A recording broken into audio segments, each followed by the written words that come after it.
Okay, here's an answer to the most recent question in regards to this vacuum cleaner dust brush, the connection size and the physical size of the unit.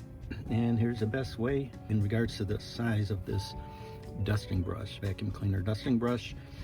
It is 1.25 inch opening, so that means this 1.25 inch opening accepts the vacuum tube that you have or the hose end that you have that you're using it with. This just slides right in. It's a friction fit, goes in about 1 inch, slides out to switch to something else. Okay, this one is about 4 inches across as far as the bristles, and we'll measure it this way. We'll just place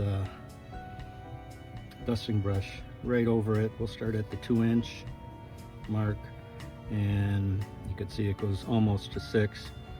So that's just under 4 inches as far as the measurement there. Now the other measurement, which is real critical, is the opening size that your extension wand or handle of your vacuum cleaner fits into. This is industry standard 1.25 inch, and another 1/8 inch or 1/4 inch bigger or smaller will not fit. You'll have to go through the return process, so it's critical that you get the correct one the first time. And the best way to measure your tuber extension wand is with the tape measure here again.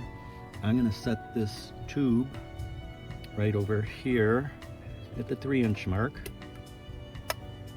Okay, so make sure this is the end that you plug into your attachment. So once it's in at the 3-inch mark here, you could see it's going up to, looks like, yeah, right at 1.25 inch.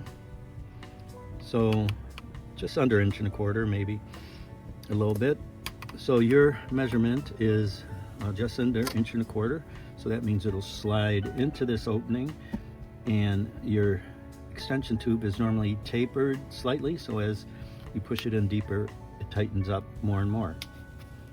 So be sure and measure it before ordering to avoid returns. Any questions, feel free to click on Ask Seller, and we will respond with your answer, measurement, or any further descriptions of this brush.